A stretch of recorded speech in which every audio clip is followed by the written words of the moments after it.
Welcome to the Honest Wargamer. I'm your host, Rob. Welcome to another faction reaction for Idoneth Deepkin today, and I'm joined by Chris Welfare. What a wonderful person. Can't tell you how excited I am to have him on the show. How are you today?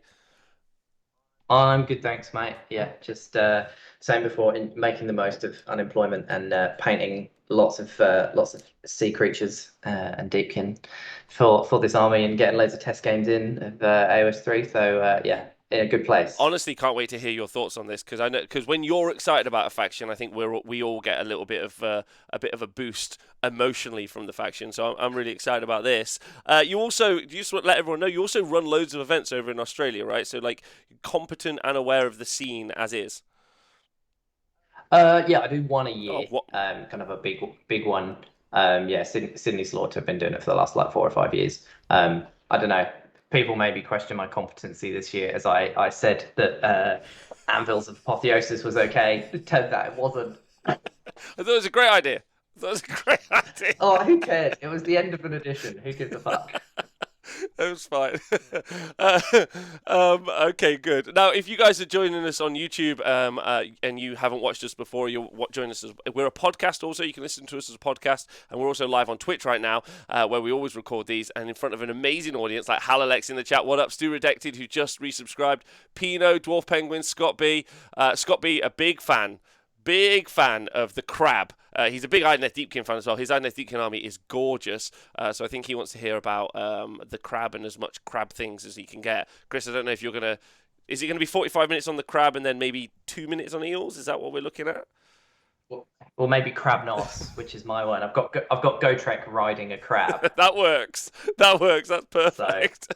Thank, yeah, we can talk about that for I a would bit. love to. Thanks, TycoNX, for resubscribing. Big love to you. So, Chris, before we go in and talk about Idoneth Deepkin in Age of Sigmar 3, let's talk about them in Age of Sigmar 2. Like, can you talk to me about them in Age of Sigmar 2? Like, your thoughts and feelings on them as an army? How did they do? What, like lists and stuff did we see?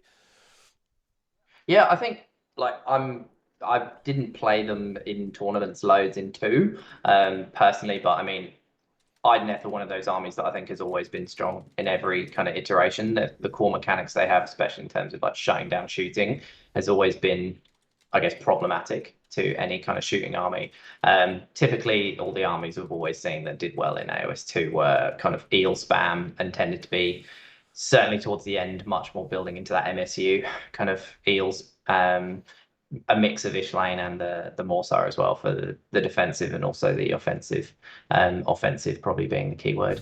In terms of those eels, just the mobility that army has in terms of being movement 14. Everyone knows about High Tide. You hit turn 3 and then just go, yeah, fucking elves, turn 3, let's kill everything. It's true. It's Um, true. I mean, I like, so one of the things that I've always said about Idoneth Deepkin is that every single update is always a buff to Deepkin somehow. yeah. Like even points going up, like it's always a buff. And they've been, and just talking about the stat center because obviously we do the stat center every Monday, and I've covered competitive like stats for Age of Sigmar since like started 4 maybe 4.5 years ago. They've always been in like the 60% plus bracket. I think there was a single time when they dropped like to 58%, but generally they've been one of, if not the most competitive army in the meta every single edition. And could you talk about like the key elements of that, Chris? Like why you think they did so well in previous like iterations? Yeah, I mean, high mobility for a start, and then also the ability to do kind of kill key targets with high damage output, obviously coming in from those Morsar. The ability to trigger mortal wounds as well, pretty reliably from those Morsar. They had it earlier on in the game than a lot of armies as well, so they always had that edge. The tides kind of giving them things like run and charge, and then an entire army just striking first. It They were one of the armies that was up there with the activation wars when all that kind of came in. Their ability, I think, to make multiple charges and just pin units in to go on the ends of units, for example, to mess up pile-ins and mean that they could put a lot of their damage output from a small kind of corner point on a big unit and be able to focus all that damage from 3 eels and only cop retaliation from a few models back. And then I think when they just introduced the changes in, was it Yep. Marathi? all they did was push the power of the army up just by making everything else that wasn't as good as Morsar really good.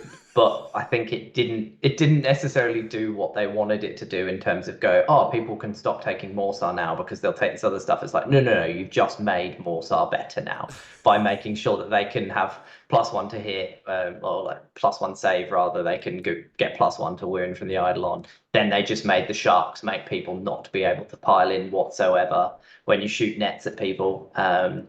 I'm surprised Nathan doesn't play Deepkin, to be honest, because he loves nets. So He does love nets so much. But I think unless a grot's throwing him, he's livid. He's livid about the existence of other nets generally. And also, can I just say, like, just side note, this is me taking us on a tangent for a moment, but weird. You would think of all things fish people would be like really anti-nets.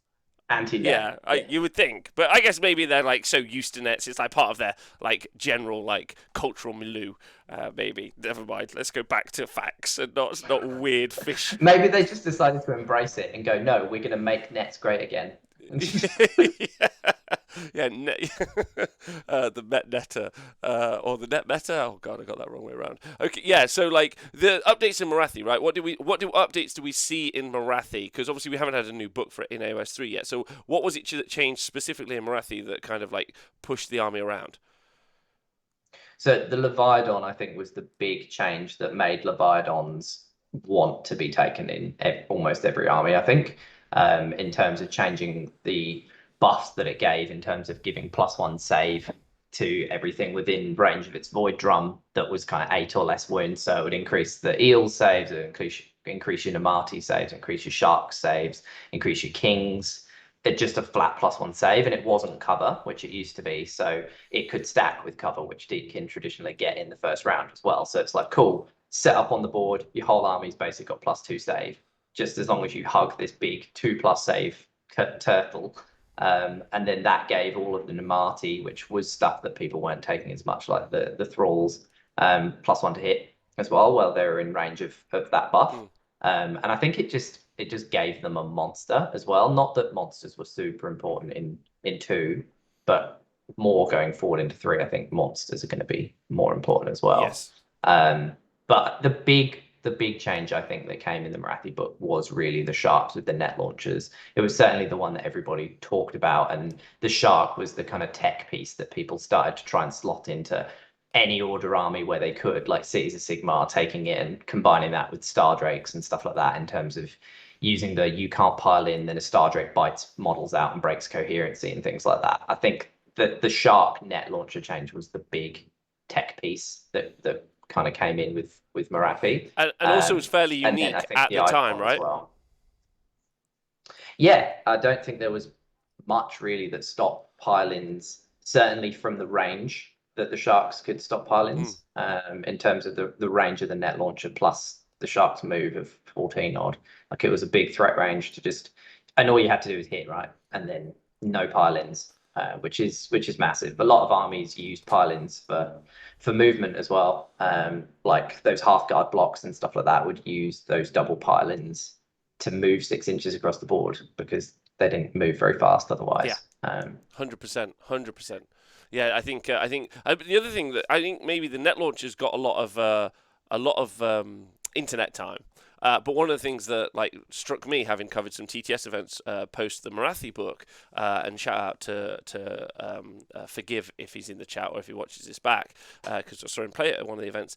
Razor Shell harpoons are not bad either. They got a buff, they got an extra attack, and like if you stack them, you can do some stuff with the Razor Shell harpoons, which is like Idoneth genuinely, like, they were obviously, again, super competent as an army, but they really didn't need some competent shooting in addition, but they definitely got it. They were like, you could have this as well. And like those utility pieces, like Skink, Shoot, and Fight, like, to have the Alapexes, so the sharks, shoot and fight very well, was just a great switch up for the army as well if they wanted to play a different way, like, which kind of blew my mind. Yeah. Yeah, and the change on the Eidolon of the Storm as well, to give +1 to wound instead of reroll ones. I think it used to give reroll ones within like a 9-inch bubble, and then they changed it to +1 to wound, shooting and combat wholly within 18, which is absolutely massive on that model. So just most of the time, you can have pretty much your entire army just +1 to wound. And so yeah, talking about the shooting as well, that's where it made the Leviathan really good, because I think the Leviathan got hefty points drops as well, and that comes with the eight shots, which is essentially 2 sharks worth of the shooting. That was what, 3s and 3s with Rend with 24-inch range. So essentially you just take the Eidolon as well, and you're talking 3s and 2s just from a turtle. And yeah, you started to see people taking the Leviathan plus multiple sharks because they also were pretty cheap towards the end of 2. So you started to see people that weren't just crazy people like Ben Spinetti that was running 8 sharks from the start, just actually going 8 sharks is good now. Very good. Yeah, like I was just someone's asking Yeah. in the chat right now how many sharks at the moment. I actually printed myself out a shark army, so I've gone max 8. I don't know if you would kind of agree with that. Puts you at 1,000 points.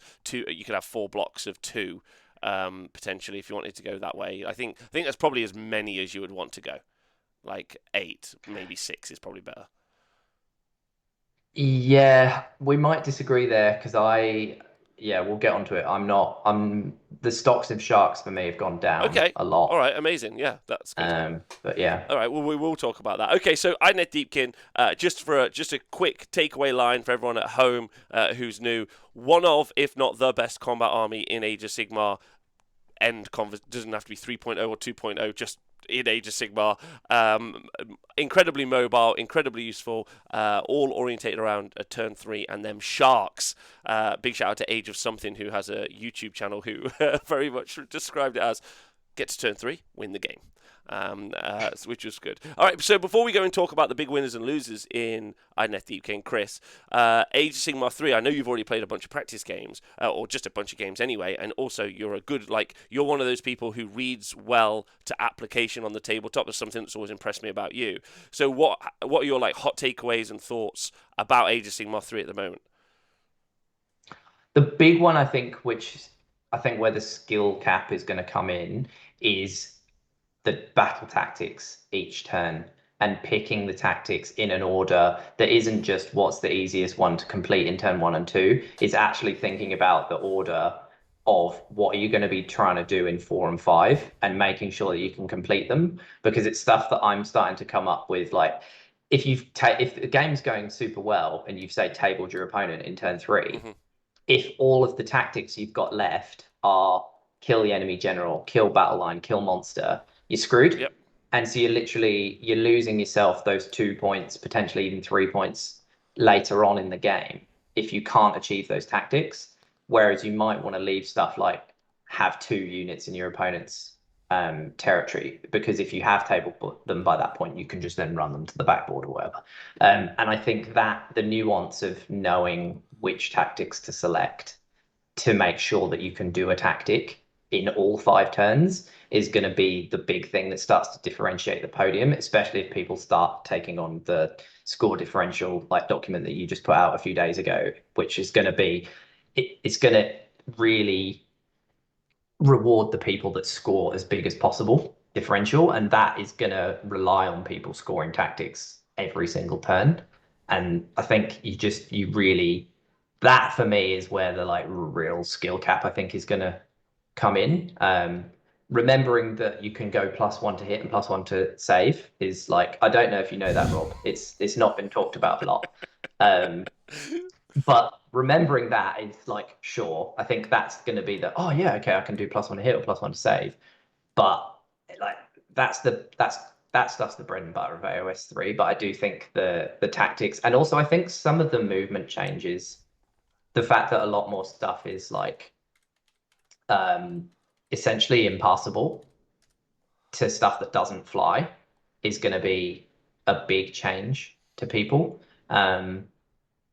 And around the pylons, like that's changed in that obviously you can just slide around units in terms of if you're just moving closer to the closest unit, that's fine. But I think a lot of people have felt that that's more flexible than it necessarily is, because you still have to do it on a like model by model basis, move towards the closest unit. So if you still got two units come in, people can still do that annoying thing where they can force your pile-ins if you want to mess up your coherency so you can't do it. It's not going to be as loose and free as I think people want, but I think it will help just make people be able to go, cool, this back rank can get in. If I'm fighting this unit, you don't have that weird situation where this guy can't fight because he's just stood here. You can kind of slide someone off to the side and put him in. Yeah. Which I think is good. But yeah, for me, the battle tactic has been the big one that's making me think the most at the start of every turn. It's not just about going, okay, I just want to score some objectives, and then just be killing my opponent. It's literally just making decisions also to stop your opponent scoring them. Like I've had it come up where, because my opponent's gone, I'm choosing to take this objective off you, and at the start of their turn they've said or to kill that battle line unit, and I've just gone, okay, I'm just, no matter what I do, I'm going to save my CP so that I can go +1 save on that unit. I'm just going to keep the unit champion alive, and as long as I've got a CP, I know their attacks have failed. The only thing that matters for me to do this turn is use a CP to guarantee that I pass that battle shock test, and I know that that person hasn't scored their battle tactic for one turn. And that's massive. It's just changing the game in terms of where you would have wanted to, like the value of your command abilities. Like putting +1 to hit on a unit of dudes that are going to put out 80 attacks might not be as important as just Denying 2 passing points. battle shock for one man. Yeah. Because you deny 2 points. Because you just can't. You get to the point where you cannot get these huge leads that you used to get, and you can't. You also then can't catch up, which I think is the real big change that excites me. I think because you really do have to think multiple turns ahead in terms of getting those tactics, and then always going, how am I going to, you know, which ones your opponent's already done as well. So you're trying to think which ones could they do and what can you do to stop them. So I think it also ties into two core things. One, Age of Sigmar has always been that way anyway. Like, if you talk to a lot of competent Age of Sigmar players, they either don't mind and or love the double turn or the priority roll, specifically like the mechanic, and it's because they're thinking a couple of turns ahead, like if X happens, X, Y. And I think the battle tactics really just play into that mentality anyway. They already play in the way that you want to play, so I love the ordering, and I think it's a great point. The other thing I'd like to highlight, which I agree with you, like planning your battle tactics ahead of time in kind of like a long-term game, but I also feel like planning your CP usage is pretty massive. Like, you, like, just being aware, like, it's a bit of a, like, obviously a joke and a meme. Turn one, let's both roll 4+ for an extra CP. A lot of people also forget that CP is usable only by the character that like generated it as well. Like, that's something that I see forgotten a lot. But the other kind of core thing is that, like, you there is more CP, but there isn't loads of CP, and there are, like you said, loads of things you want to do with them, but not loads you can do with them. And I was playing, like, compared to a couple of weeks ago, I was at a tournament for Age of Sigmar 3, and I wasn't using the CP on any characters, so I was just using them for every core mechanic sort of change. And then going into last weekend, I was using them on a character every turn, and I was like, I felt a lot CP poorer.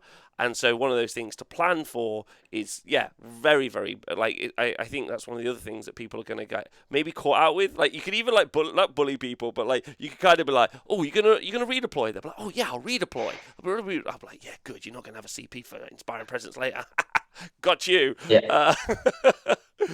Yeah, CP, I was going to say CP starvation is a thing I'm already seeing. There's things I'm specifically doing as well to try and force people to use CP, so that in a phase, so that I know that they're going to start running out Yeah. through a turn.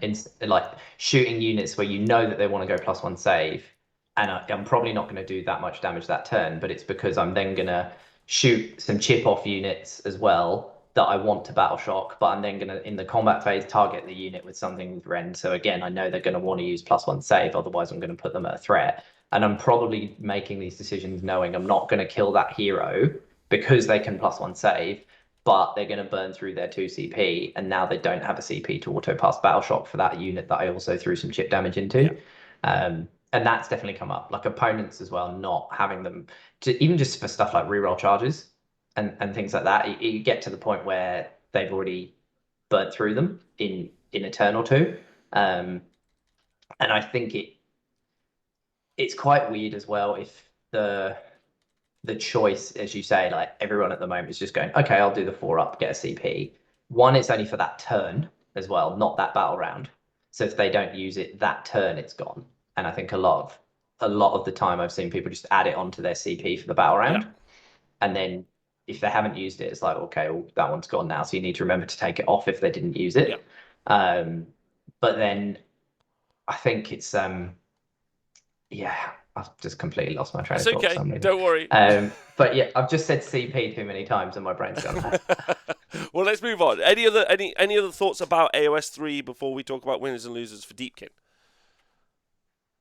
Um, I think it's interesting that they've gone with Gur in terms of that they've just given every single army the ability to go fight at the top bracket for a CP. Yes. Because that's something you can miss as well, because it's tucked away on this small little page. It's not necessarily the key thing, but the ability to just let any monster go, I'm going to fight on top bracket, is potentially massive. Things like Durthu as well. Like, I'm not saying Sylvaneth are great again. That's not what I'm saying. But the issue with him is that it's always been as soon as he takes 3 wounds, he goes from 6 to D6, which is a huge swing. But now, if you had him alive and he's only got 1 wound left, but you can just be like, cool, I'm going to fight at 6 damage. It is a threat people are going to have to consider a lot more. It keeps monsters dangerous, and you are going to see more monsters. Whereas I think you used to be able to almost like, other than Scarbrand, you used to be able to essentially neuter monsters by doing a bit of damage to Yeah. them. Like, a lot of monsters bracketed terribly, and I think you now have to just consider all monsters at top profile. Mm-hmm. If something's great at top profile, even if it's only got a 5+ save, which normally would have made it awful, like Hell Pit Abominations, the issue is like they seem great at the start, but they bracket terribly and they've only got a 5-up save. But now, if that Hell Pit's left, you've left it on 1 wound left, and it can just go, I'm going to fight a top bracket, it will fuck hard. Yeah. Like, it's a real thing to consider, I think, in not completely neutering them. Is probably the only other thing that I don't know if we've seen to full effect yet. But you can also play around that. You can chip stuff down, because if they want to fight a top bracket, then they can't give themselves +1 to hit or can't give themselves +1 to save in that same kind of combat phase, because obviously they've used that CP to fight at the top bracket. Yeah. So Yeah. and again, it's using CP. It's drawing CP out of your opponents so they run out. Yeah, it's a good question in the chat, is whether or not I would try harder to get, like, would you try harder to get more CP into your list potentially? And I think, like, I wouldn't make that the focus. I wouldn't like make my list weaker to do so. But if it's available, I think it's very optional. Like, more and more, like, I love Mystic Shield plus All Out Defense. It just makes every unit basically +1 save, ignore rend 1, which is wild. Yeah, like, and that actually works really nice. And then other stuff like +1 to hit, like +1 to hit on units that were already good is now bonkers. So like because they're just better. So yeah, I'm with that 100%. Yeah. All right, Simon, I think Simon said it on your show the other day. Anything with a 3+ base save, or 2+, but anything with a 3+ base save is honestly, I think, 100% better than something on a 4+ save, just because of the fact that something on a 4+ save can never save on better than a 3 on the dice. So at least a third of every single wound roll you force through onto them to have to save, they should be failing. Yeah. Whereas something on a 3+ can just keep saving on 2s, and then it's only 1 in 6. And it's, as you say, it's so easy to save stack now with Mystic Shield. On heroes, you've got their finest hour. If you've got a few, you can just cycle through each turn. And then all that defense, obviously, like, it's so easy to get to those 1+, 0+ saves where you're basically ignoring rend. But yeah, stuff that starts on a 4 or a 5, it can't. And so you're either going to start seeing ludicrously high rend, or builds predicated around loads of mortal wounds, or you're just going to see sheer volume of attacks. I don't think you're going to see like a middle range of attacks with an army that's just loads of rend 1 Yeah. now. Yeah, I agree. I hugely agree with that. I think how you build your list is going to be very different to the future, and also like timing is going to be one of those interesting ones as well. Like because someone can Mystic Shield and then in their finest hour a monster, and it's all gone in together and it's all buffed up, and you're like, this isn't the turn to fight it, so I should just screen it off and other stuff. I agree with you. I think like timings and how lists are built are going to be very interesting, and some armies are just going to be difficult to ever even play against. Nagash, Archeon. You're like, can I kill that? I'm not sure. All right, so let's talk about Deepkin. Winners and losers for Deepkin. I mean, always winners. Is there ever a loser? Let's start. Who?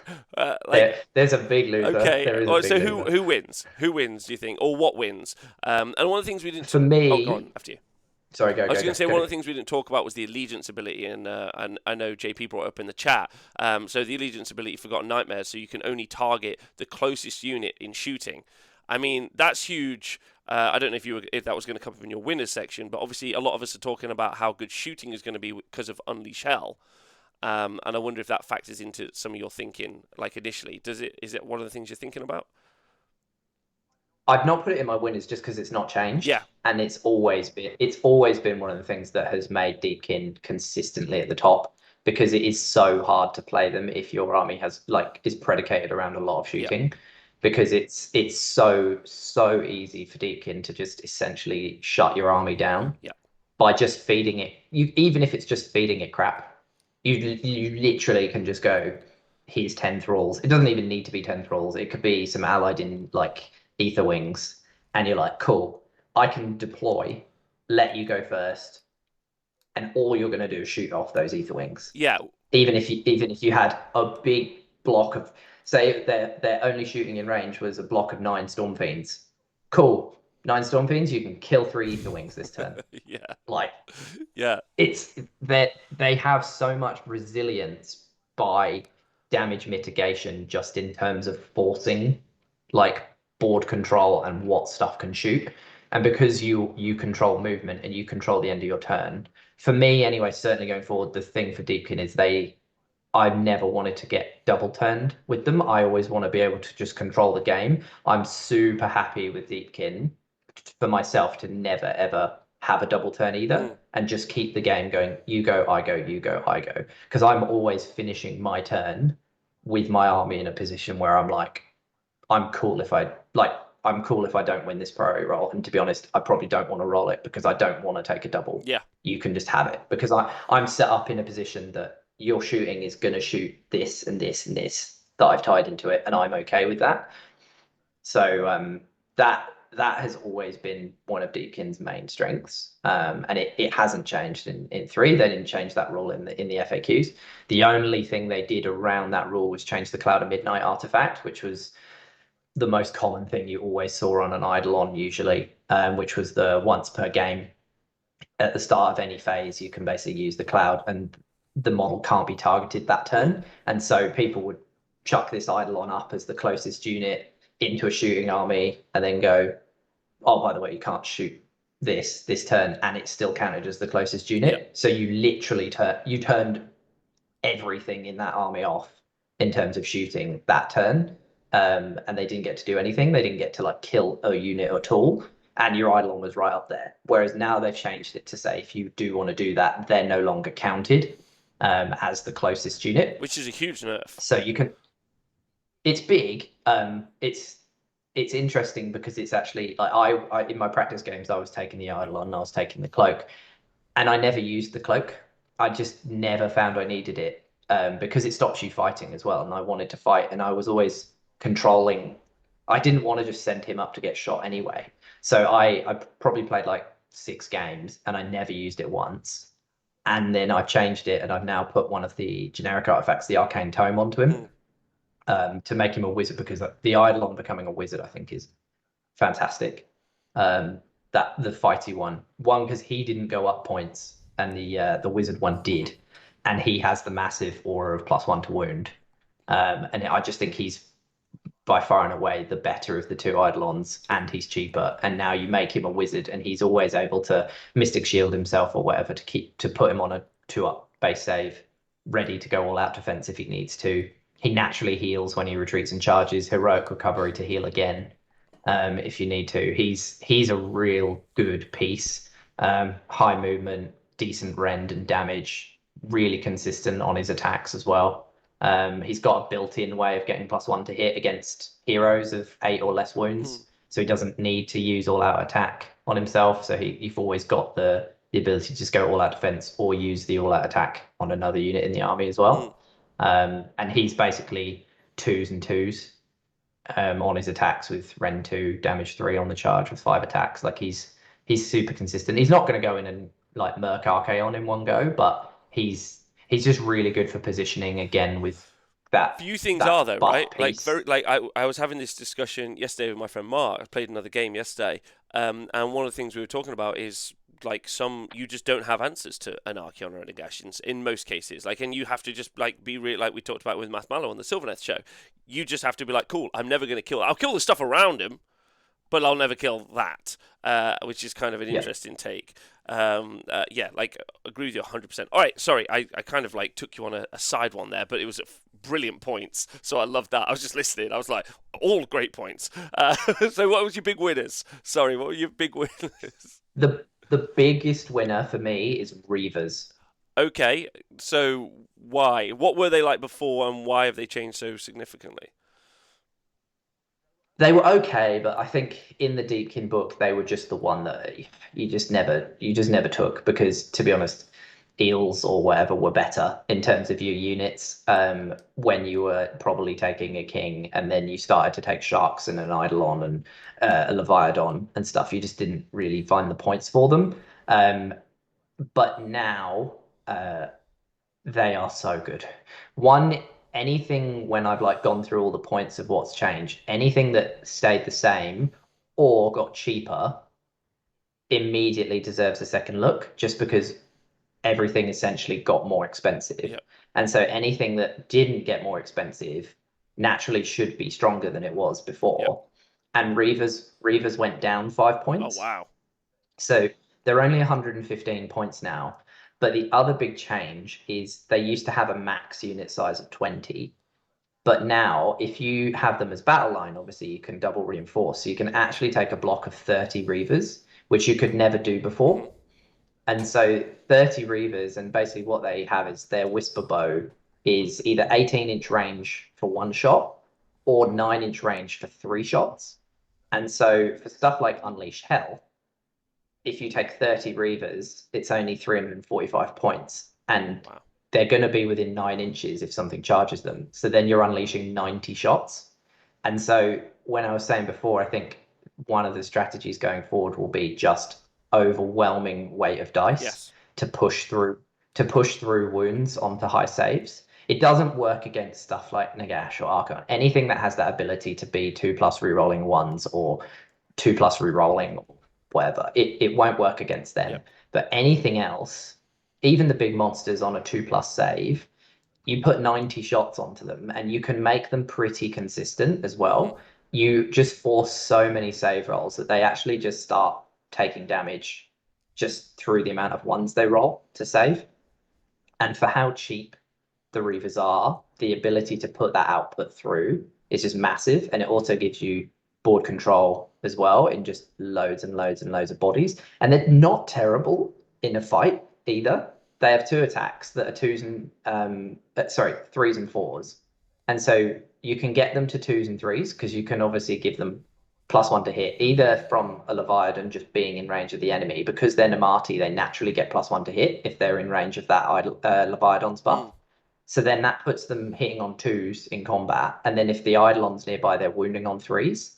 And they've got 2 attacks each. And obviously, when High Tide rolls along, they can all fight first anyway. So in that turn, you can go in, you can run them up, you can shoot with them, and then you can just charge them into combat as well if you want and do a butt ton of attacks. And so for me, like I've been using a lot of Reavers in my games, and they have just been phenomenal for just what they let you do. That 9-inch bubble. What's the shooting profile? It's 4s and 4s. Okay, no rend. No rend, 4s and 4s, either 18-inch range for 1 shot or 9-inch range for 3 shots. They move 8, which is great for foot infantry. So 17 inches for the 3 shots. Yeah, if you just want to move them. But Deepkin, you can go in Flood Tide, you run and charge or run and Is that shoot. two? Turn two? Well, Oh. I'll say yes, We'll say yes for but now, but we'll talk about that later. for now, Okay. So yeah. turn two. So turn two, I could push up. Wow. Like I could push up. And Like they naturally re-roll run rolls as well on their scroll. really, that's so good. Okay. So you're naturally pushing to the fours, fives, and sixes on your You're gonna talk. runs. And so You could, say it's a yeah. four, you're going 12, you've got a 21-inch threat on your triple shots, or like a 30-inch on your single shots, Yeah. and they're pretty good. Like I say, you can get +1 to hit without needing to use all out attack if you've got the Leviathan in range of the target. They get +1 to wound as well from the Eidolon. You can get reroll ones to hit in the army for quite easily through different ways. Reavers. I'm. This is blowing my Reavers. Okay, fine. Okay, next So time I I I can't wait to hear I, about Lotan. I'm so excited. Like, I well, yeah, okay. Lotan's on there. Okay. All right, amazing. Sorry, please continue. Yeah, I played 60 Reavers yesterday in a game against 9 Storm Fiends with a bridge. In turn two, I could have killed a unit of 12 Storm Fiends. I overkilled them so much, they could have been 12, and this was turn two, and they were all dead. I am shook. It's how I feel emotionally shook. Like, can I tell you one thing I didn't want, Chris? Is I didn't want Deepkin to also be good at shooting. This is breaking my heart, but okay, fine. They're honestly, they are so broken now, it's not even funny. Okay. Like with what they can do. It's this lit that yeah. I've been playing these lists recently. I don't know. You had Simon on and he talked about his game where he'd said that he didn't think the game was in a position where you could like have those super early losses. And then he was like, oh, I lost turn one. Holy fuck. That was against me. And this Deepkin with Reavers. And it's honestly, they are bonkers now with the I Reavers hate becoming this. good. I hate this. I would like you to know I hate this. But fine. The battle line as well, right? Battle line, yeah. So that they need to be battle For the line, I 30. think, to make the most of them to get the 30 Yeah. blocks. And so that's when the second big winner comes in, and that's the Tidecaster. Because in order to make Reaver's battle line, you just have to have an Isharan hero as your Yeah. general, which is essentially any of the foot characters for Deepkin. They're all Isharan. So you've got the Tidecaster, you've got Soul Scryers, which are the most powerful finger in the Mortal Realms. Just here, everything get +3 to charge. Um, Soul Scryers as well. You've got the Soul Renders and stuff as Mm. well. So you just basically need any Isharan hero as your general, and that will unlock the Reavers' battle line. So then the reason the Tidecaster, I think, is such a big winner is because it can have a mechanic which some people will have seen, but I don't think it was super common because typically people were taking a king like Volturnus as the general to unlock Eels as battle Yeah. line. But if you have a Tidecaster general, what you can do is at the start of the battle, you can flip the Mm. tides. And so basically it changes up the normal order of Deepkin's kind of tide mechanic. So for people that don't know, the traditional Deepkin army is that your whole army gets cover on the first battle round. Then your whole army can either run and charge or run and shoot. They can't do both, but you get to choose per unit what you want to do. Then round three comes along and your whole army fights first. Then round four comes along and your whole army gets retreat and charge. Mm. And then round five comes along and you go back to cover for your whole army.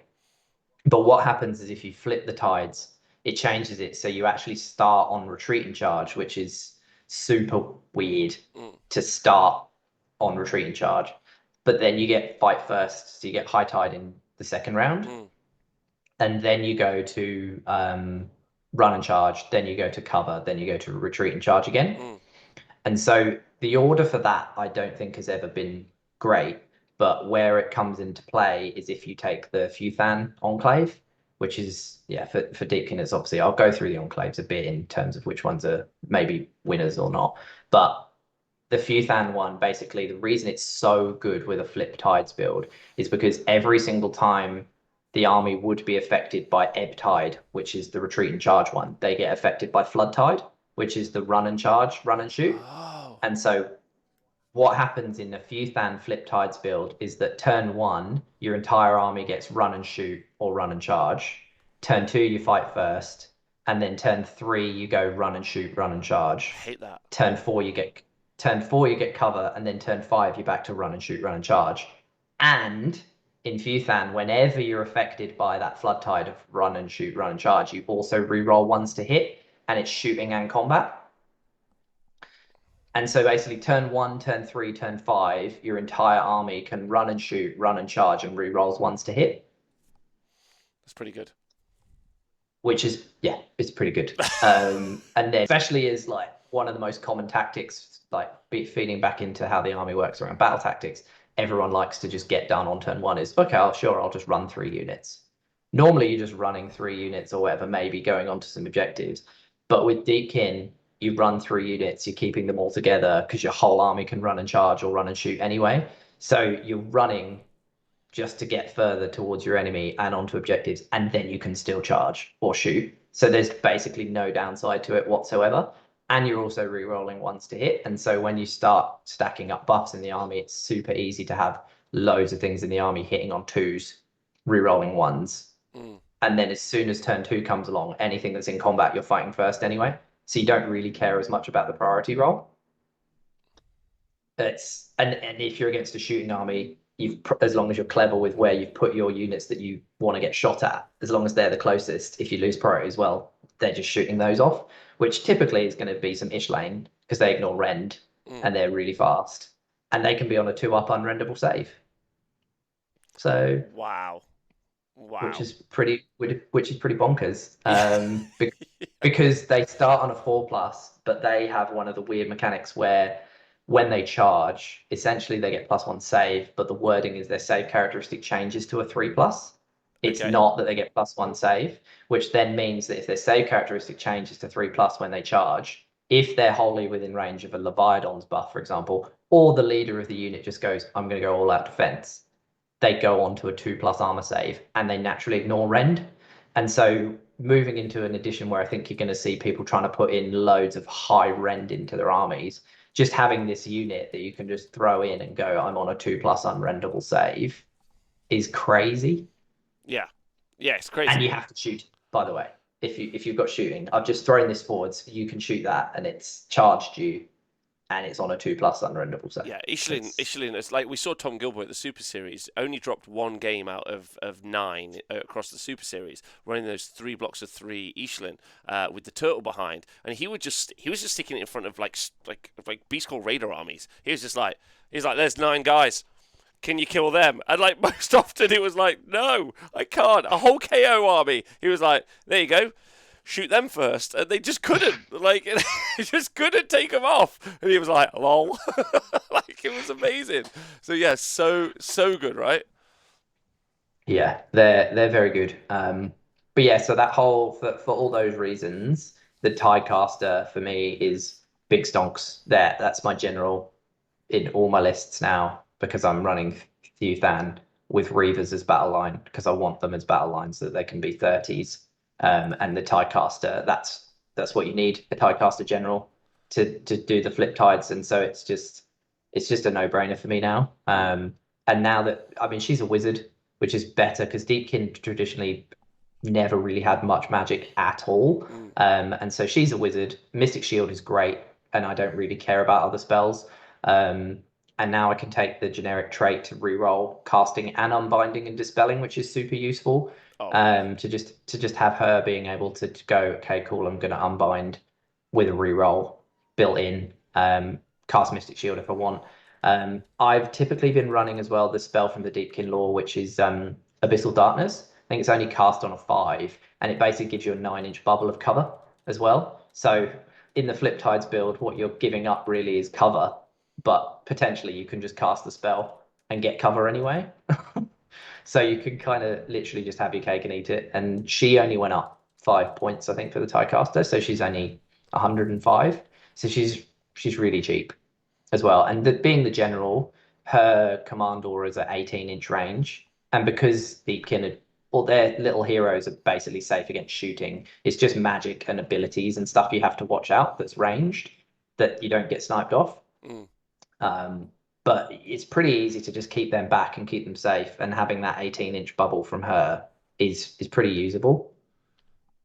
Yeah, just so good, so good. Like I'm still just trying to accept a world where I'm having to face Reaver shooting. If I'm honest, like I'm still emotional. But I think I agree with you having one wizard, and I think the thing that you talked about a lot there, the reroll, is huge. The reroll unbind because there's some very potent spells. The most important one, in my opinion, to be looking out for is to stop the opponent's Mystic Shield at this point because they're gonna have a plan for that every turn, and that's the one where it's a low casting value. So when they get it, they might not cast high, so you've got that chance to shut down. And I would say that you want to put a wizard or something to try and shut them down as much as possible, because that changes the balance of like an entire combat phase quite significantly, I think. So yeah. Yeah. Yeah. Stopping Mystic Shield is what pretty much one of my key priorities whenever I'm asking what spells my opponent can do. And also that's why when it comes to like the charge reactions, for me, Raw is still definitely the best one.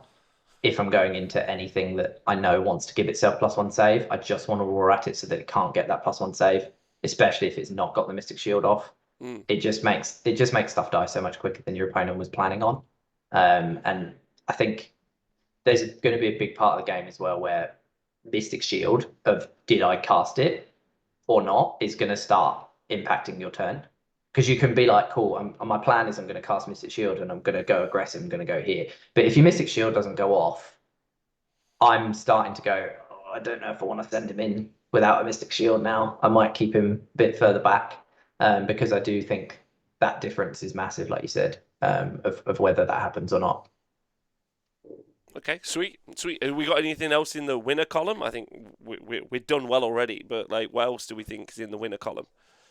Yeah, I touched on it before. I put the Eidolon, the combat Eidolon in. Mm, Just the buff aura, the fact he didn't go up in points. He's not a monster, and so I think that's probably why he didn't go up in points. mm, And he's not a wizard, so maybe they were thinking, oh well, he can't cast the spells, but then they gave you a generic artifact to just let him be a wizard and cast the spells, and so he stayed cheap, but now has access to a spell to make him a monster as well. In the Gur generic spells, he can turn himself into a monster mm. for a relatively low casting value.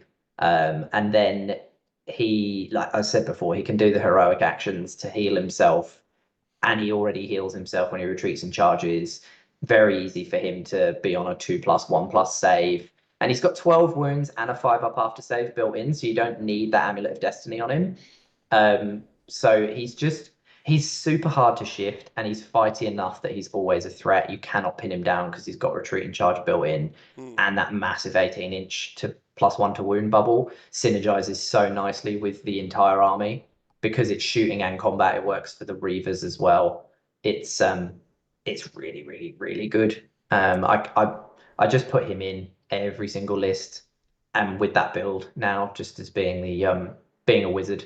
And I'm taking Flaming Weapon as my choice from the generic spell lore because I don't really think I need Fly. Deepkin, typically all the important stuff flies anyway. Mm. Um, and then I'm not gonna do the ultra abusive thing that some Deepkin players will do with Ghost Mist, with the generic spell, which I mean, we've talked about how Deepkin can already severely new to shooting armies. Mm. The Ghost Mist generic spell lets you pick a terrain feature within, it's like a short range, it's like 6 inches. But if you can set up potentially within 6 of a big terrain feature that's kind of pushing towards the middle of the board, for example, on deployment, and you go first and you cast Ghost Mist on that terrain feature, it basically gives it the like line of sight blocking Mm. rules. So then you can just go put something in there, like a little hero or something that is more than 3 from the outskirts, so it can't be seen. You just put that there as the closest unit, and then your opponent has to shoot it, and they can't because they can't see it. Yeah, that's rough. That's rough. It's abusive as hell. So you I could mean, but do that, you could always do that but as well with the Prismatic Palisade, right? Like a similar setup. You could do the same. It's like it's available. I don't think it feels like a solid tactic. It just ties in so well with the Allegiance ability, right? yeah, you can. I think it's just, yeah, you don't. It's a very low casting value, I think, and the fact that because it's a generic spell lore, like you don't have to pay points for an endless spell or anything. Mm. It just, yeah, I don't know. It feels horrible to me if someone was if someone was doing that. But yeah, I've just generally taken Flaming Weapon, but I'll be honest, I've never cast it with him. I'm either casting Mystic Shield or I'm casting the one to make him a hero, Yes. to make him a monster. Sorry, mainly for the rampage rather than the counting as 5 models. Just But what because about it's the useful additional +1 VP for the battle tactic? Has that come into effect at all? in terms of him dying. No, because he No, doesn't. I'm sorry. He's I'm more mean. Like, so some of the Oh, if new, I achieve something with a monster as yeah. well, if that comes in, then great.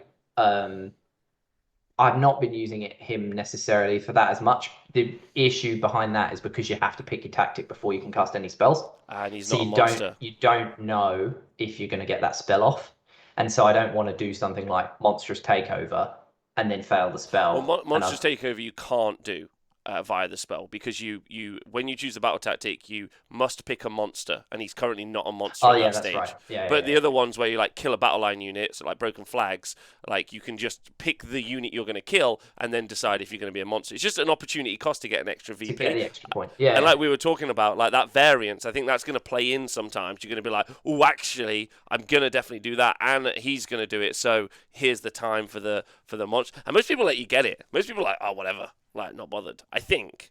But what monstrous reactions have you been doing with him? Like, what's been the point of it? Raw. Oh, every okay. every time raw. So Like so it they can't just, take as I cover. said, it's to stop them getting +1 save Yeah. Okay, that because makes people loads of are sense. because I think people are banking on it, and that's a way you can also waste CP because you've said people are saving their CP because they're like, well, I'm saving that CP because I want to use all out defense when he comes and charges me. So then they've not used it, they've held on to it. Then you go in and basically deny them the ability to use it. You've essentially like made them have one less CP, and because they reset every battle round, that matters as well. And with the Eidolon having Ren 2, if something suddenly doesn't get a +1 to its save as well, like on a 4-up, yeah, it's just so much easier to do damage and start killing like those heroes. I just Raw for me is always the one I take. Super fair. Okay, so what about losers? Who do we think lost in this? And it would be nice to hear some IDK losses, I won't lie. Morsar, Morsar, but I'm biased because I've always said I've never wanted to take any Okay. anyway. But I think they are, compared to pretty much all the other kind of options you can take now in building the lists, they are too expensive. They're like 190, 195 now, whereas Ish Lane are 155.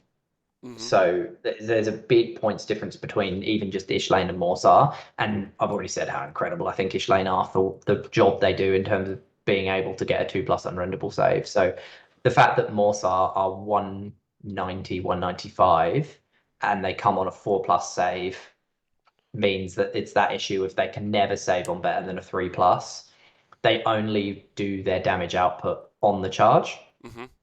So and with the ability now of stuff to have higher armor saves because they're going to go all out defense, all this stuff, I think Morsar aren't going to nuke stuff off as much as they used to. And so as soon as they go in and they get stuck, they then drop to having no rend and 1 damage again. And they make one less attack that Ishlane do anyway. Like Ishlane standardly make 3 attacks per rider, whereas Morsar make 2. And so once they've gone in and they've done that initial Ren 2 damage 2 hit, if they haven't killed what they're trying to kill, like monsters or whatever, which I think more and more they won't kill them now because of the increased armor saves, Yeah. then they're stuck and they're stuck and they're doing less damage than Ishlane. They're way less survivable than Ishlane, and they're more expensive.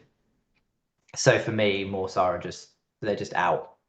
Um, there's still an argument in the mortal wound output because the army, that is something that it kind of lacks. They're one of the only ways of mortal wounds in the army. And obviously with higher saves, mortal wounds are useful, but you typically don't have enough of them to get the volume of mortal wounds that you would want. And it's on like 3-ups. And it's only once per game for each unit that does it. So I just don't think it's enough to kind of compensate for the other kind of downsides.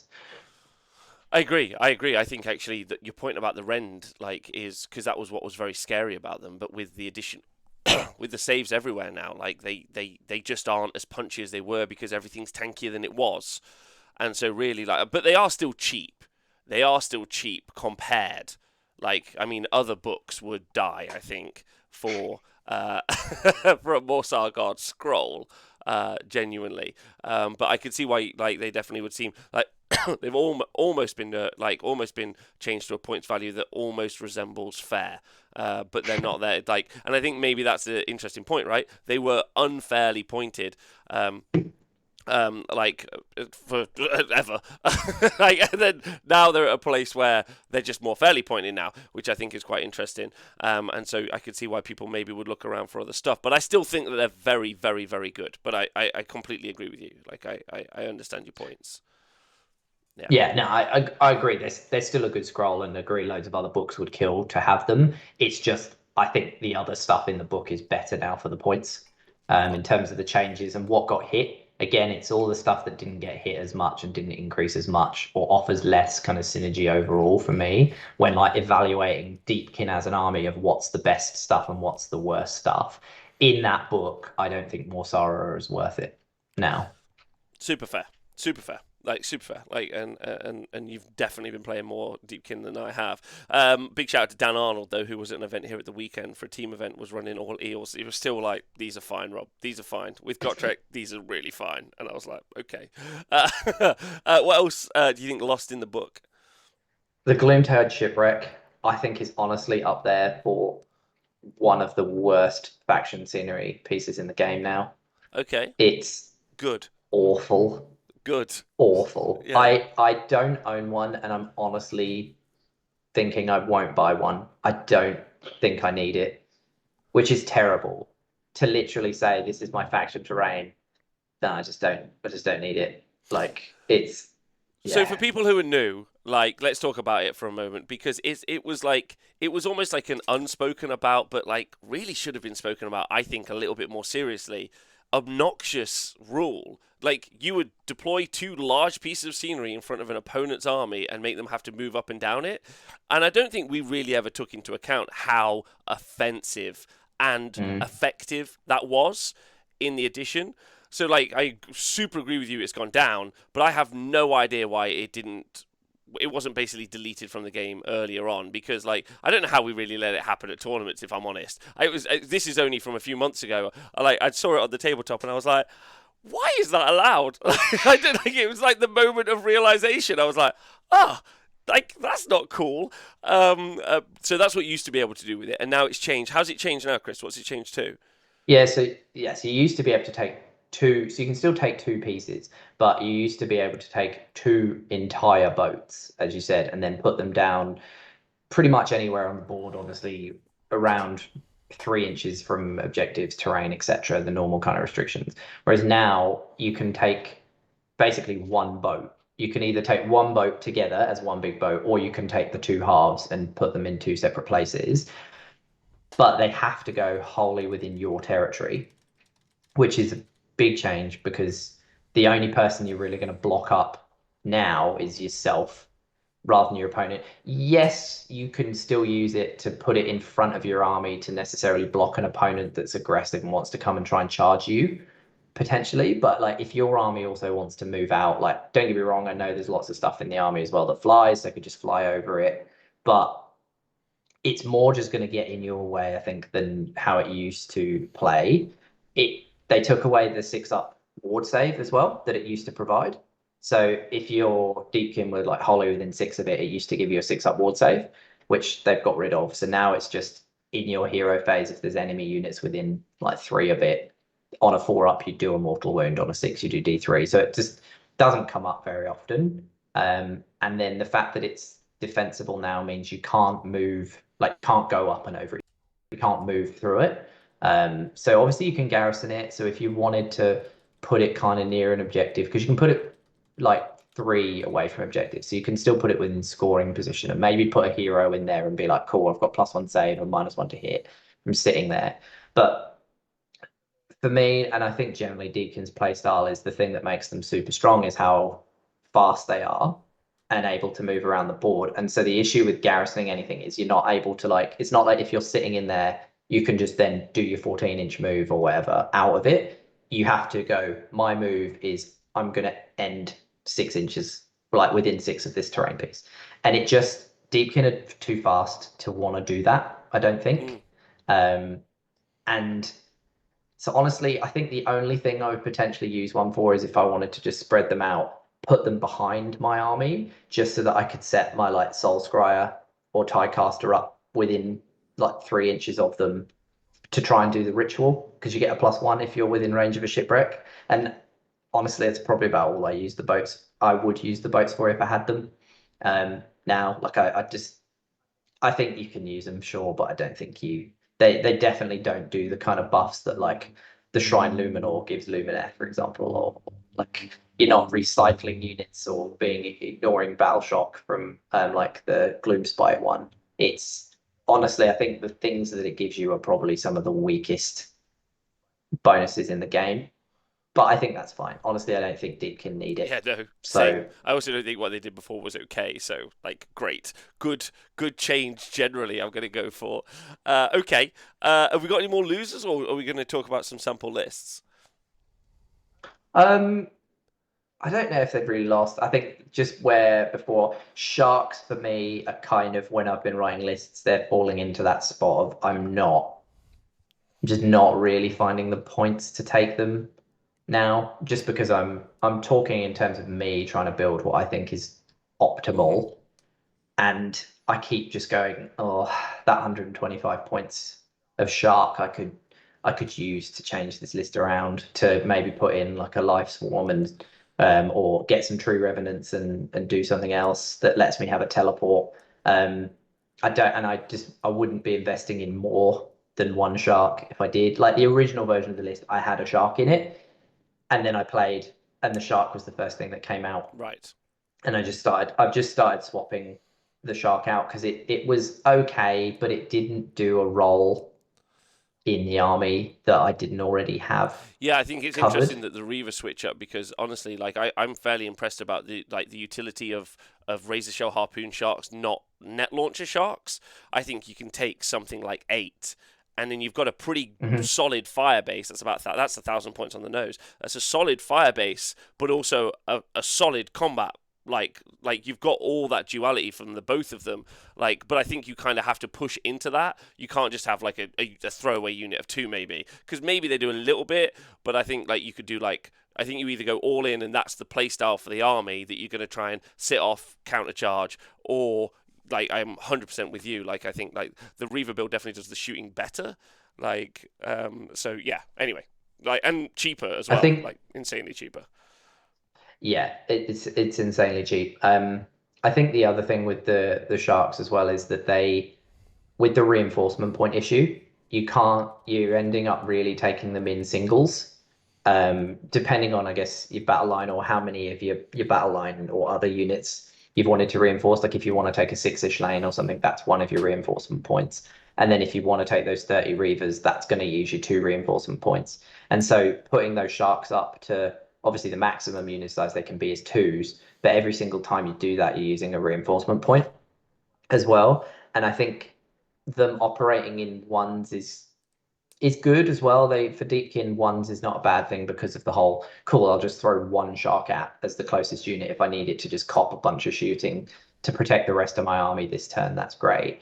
But when you want maybe two of them together so that you can put an all-out attack or some other buff on them, and that you want them to both go at the same time. You're not getting with the Mm. reinforcements. I agree in terms of the loadout though. If when I did run one, I wasn't taking the net launcher. I was taking the shell harpoons for the range, the extra attack, and the rend. Um, but they also got rid of their reroll charge roll off their war Mhm. scroll. So they used to like whenever they were within 12 of a unit that had lost any models or was wounded, then they get an extra attack now, but they also got to reroll Yeah. charges innately. Whereas because that's gone now, it's and you can obviously only use CP to reroll one charge if you want. You don't know if you want to necessarily spend it to get one shark in versus another unit that you might need to get Yeah. in. Um, and they're not elite. They don't have champions in their unit, so you need to babysit them with a hero. as well to do kind of command abilities on them if you wanted to. Which is a big downside that I didn't talk about with Reavers and Thralls, actually. They are an interesting unit because they do not have unit champions. Oh. All they have is icon bearers. And so they cannot issue commands to themselves. So the big thing with this army is the heroes are very important and they do have to babysit the units. So, like, that's why the Tidecast is great because it's an 18-inch range, and I've got a Soul Scryer in my list as well. Mostly because of the Priest thing, because Priest, I think, is super good now, and it's what turns the Reavers up to 11. If you curse a unit and you make any 6 to hit from your army, do a mortal wound in addition when you've got the amount of output of volume of shots that Reavers do. And so that's what I played the Storm Fiends the other day. He charged into me and I got the curse off. And then I was like, they're dead. Like, I literally have got 180 shots into you right now. They're dead. Like, you're going to take at least 30 odd mortal wounds in addition to everything else. Amazing. So, yeah, the old Soul Scryer is still totally worth it because of the Priest keyword rather than necessarily the bonuses to charge. Amazing. But yeah, so good. Yeah. Okay, well, so my question to you is are you going to do us a write-up of your list on the Honest Wargamer website so I can link it to people, because people will be very excited to read that, I think, and then I can include it in the show notes because it won't go out till tomorrow. So like we could put that. We've got time maybe, although it's late there for you. I've just been sat here for like an hour enjoying listening to you talk about Age of Sigmar. If that's all right, Chris. Like, because I'm like mega into this edition. I think it's so good, and so like listening to people like you who I know, who you and me have hung out and we've done shows together as well. But I know you're super passionate about the game as is. So like it's fun to hear you be like really excited about this new thing. So yeah, like I'm very, very excited about all of this. So thank you. So if you guys are listening, you will be able to include the list that Chris the elements of the list that Chris is talking about in the show notes, so you can listen to that wherever you've listened from. Have you got any shout outs you'd like to do, Chris, before we head out today? Yeah, I think I need to shout out Arthur Bulgaris. Every show. Literally never actually played the guy, but you knew it was coming. But yeah, no, I'll shout out Smorgan and Simon. Just great human beings. Our regular chat of everything AOS 3. It's my main. They're getting in. They're the other people that I know that I'm talking to all the time that are getting in loads of reps of 3, and we're just constantly bouncing ideas and everything. So yeah. And they put out good content. I just appear occasionally on Simon's channel when he's like, "Oh, people are complaining I'm winning too much. I need to lose a game," and I'm like, "I'm here, Simon. Oh, come on." I got this. You push him away from those crutch Phoenix Guard one day. We'll see if he manages it. Iron Drakes. There is big crutch. Yeah. The Iron Drakes. I mean, everyone's big crutch. They're good. They're so good. Who do you? Well, everyone, I think. Yeah. For a while. I just need to. You must be aware of this. Like, if I just say Sentinels and Iliartha to you. Yeah. It doesn't matter. Not like we haven't this. got there yet. Like we haven't got there. That's one of the next factions. You've already given me the title for this. Reavers are broken? ? Or exclamation mark. That's my YouTube click right there. So thanks everyone. Chris, it's been a delight. You're a treasure to the community. So thank you very much. I'll also include Chris's socials in the down below as well. So if you ever want to get at him about anything, he's based in Australia, so you guys can reach out to him. He's up in Queensland now. So if you're around that area and you want to talk to him, although I'm sure anyone around there knows him anyway. It's been a delight. Thank you. This The Honest Wargamer is filmed in front of a live studio audience who is our Twitch chat. So big shout out to the Twitch chat. You're all wonderful. And you can watch this on YouTube, or you can listen to it as a podcast, and it's all brought to you by people on Patreon. So it's all free content produced by the people from the Honest Wargamer Patreon. So thanks to you. And thanks, Chris. And thanks for listening to the Honest Wargamer. We'll see you guys soon. Have a nice day.